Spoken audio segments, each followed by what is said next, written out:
ঈদের প্রথম দিন নবীজি সাল্লাল্লাহু আলাইহি ওয়াসাল্লাম ঈদগাহ থেকে ফিরছিলেন। পথে দেখলেন কিছু ছোট বাচ্চা খেলা করছে। তাদের পরনে পুরানো কাপড়, কিন্তু মুখে হাসি। একটু দূরে বসে কাঁদছে একটি ছেলে। নবীজি সাল্লাল্লাহু আলাইহি ওয়াসাল্লাম থামলেন, তার কাছে গেলেন, জিজ্ঞাসা করলেন, বাবা কাঁদছো কেন? আজ তো ঈদ। ছেলেটি বলল, আমার আব্বু বদরের যুদ্ধে শহীদ হয়েছেন। আমার কোনো পোশাক নেই, আমার কেউ নেই।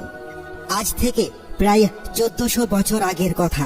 আরবের মরুভূমি, রাতের আকাশে অগণিত তারা, কিন্তু সেই তারার আলোর নিচে বাস করা মানুষগুলো ছিল ঘোর অন্ধকারে। তারা পাথরের মূর্তিকে ডাকত ইলাহা বলে, মেয়ে সন্তানকে জীবন্ত কবর দিত মাটির বুকে, দাসদের পিঠে গরম লোহার ছাপ দিত আনন্দের সাথে। অহংকার আর পাপের এক মহাসমুদ্রে ডুবেছিল আরবের জাহেলি সমাজ। এই সমাজেই জন্মালেন তিনি, নবী মুহাম্মদ সাল্লাল্লাহু আলাইহি ওয়াসাল্লাম, আল আমিন, বিশ্বাসযোগ্য মানুষ। কিন্তু যখন তিনি বললেন লা ইলাহা ইল্লাল্লাহ, তখন সেই সমাজ তার বিরুদ্ধে উঠে দাঁড়ালো। তাকে পাগল বলল, তার সাহাবীদের রোদে পুড়িয়ে নির্যাতন করল, তার প্রিয় জন্মভূমি মক্কা থেকে বের করে দিল। এবং এক গভীর অন্ধকার রাতে নবী মুহাম্মদ সাল্লাল্লাহু আলাইহি ওয়াসাল্লাম মক্কা ছেড়ে মদিনার পথে হাঁটলেন। পেছনে রেখে গেলেন তার ঘর, তার স্মৃতি, তার শৈশব। কিন্তু জানেন কি, এই হিজরতই ছিল ঈদের প্রথম বীজ বপনের মুহূর্ত। মদিনায় পৌঁছানোর পর নবীজি সাল্লাল্লাহু আলাইহি ওয়াসাল্লাম দেখলেন সেখানে মানুষ দুটো উৎসব পালন করে, খেলাধুলো করে, আনন্দ করে। নবীজি জিজ্ঞাসা করলেন, এই দুটো দিন কি? সাহাবীরা বললেন, ইয়া রাসূলুল্লাহ, জাহেলি যুগ থেকে আমরা এই দিনগুলোতে আনন্দ করে আসছি। নবীজি সাল্লাল্লাহু আলাইহি ওয়াসাল্লাম তখন বললেন সেই কথা যা ইতিহাস বদলে দিল। তিনি বললেন, আল্লাহ তোমাদের এই দুটো দিনের পরিবর্তে আরো উত্তম দুটো দিন দিয়েছেন, ঈদুল ফিতর এবং ঈদুল আজহা। শুনলেন, আল্লাহ নিজে দিয়েছেন, মানুষের তৈরি উৎসব নয়, রাজার আদেশ নয়, ঐতিহ্যের চাপে নয়। এটি আল্লাহর পক্ষ থেকে একটি বিশেষ উপহার। কিন্তু এই উপহারের পেছনে ছিল একটি মহাপরীক্ষা, একটি সংগ্রাম, একটি বিপ্লব।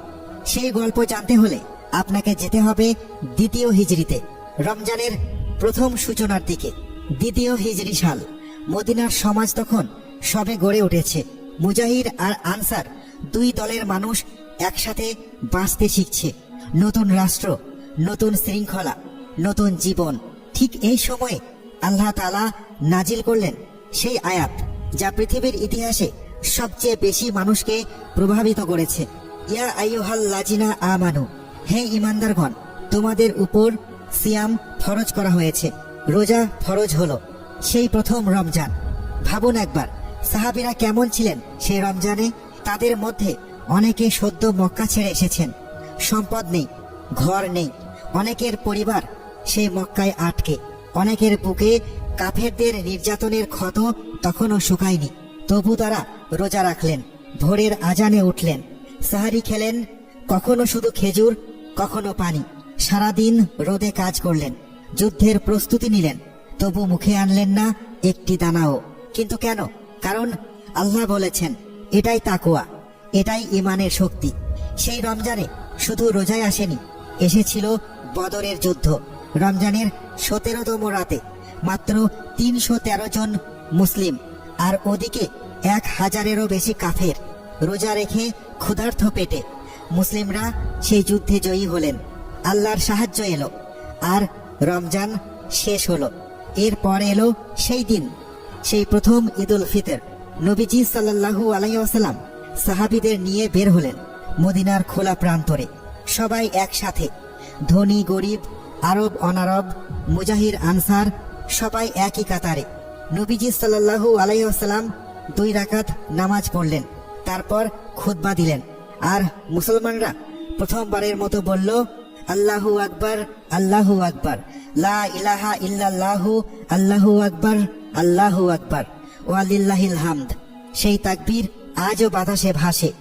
আজও প্রতি বছর কোটি কোটি মুসলিম সেই একই তাকবীর পড়ে। কিন্তু আপনি কি জানেন ঈদুল ফিতরের নামের মধ্যে লুকিয়ে আছে এক গভীর দর্শন। ফিতর শব্দের অর্থ শুধু রোজা ভাঙা নয়। ফিতর মানে স্বভাব, মানুষের মূল প্রকৃতি।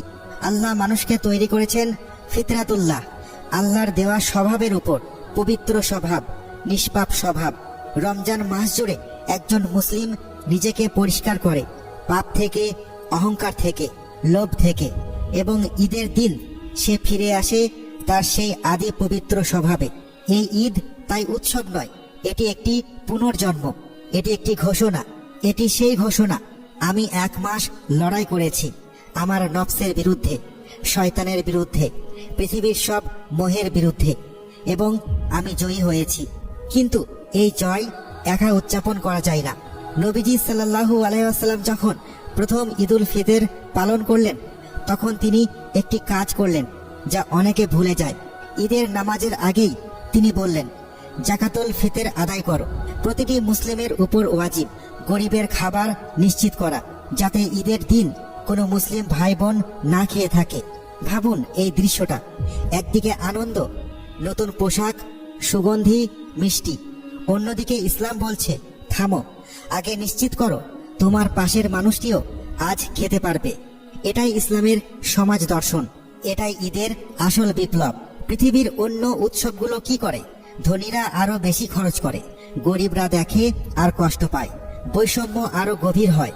কিন্তু ঈদ বলে না, ঈদ বলে সবাই মিলে হাসবো, সবার ঘরে আজ রান্না হবে, সবার শিশু আজ নতুন পোশাক পরবে, সবার বুকে আজ আনন্দ থাকবে। এই ঈদে মুসলমানরা শুধু নামাজ পড়ে না, তারা কোলাকুলি করে। কিন্তু এই কোলাকুলির পেছনে আছে নবীজি সাল্লাল্লাহু আলাইহি ওয়াসাল্লামের শেখানো সেই ভালোবাসা, যে ভালোবাসা রক্তের আত্মীয়ের সীমা পেরিয়ে যায়।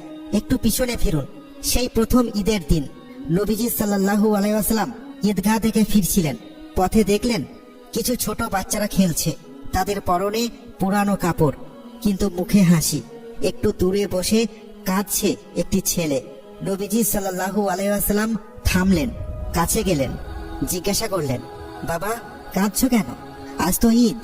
ছেলেটি বলল, আমার আব্বা বদরের যুদ্ধে শহীদ হয়েছেন, আমার কোনো পোশাক নেই, আমার কেউ নেই।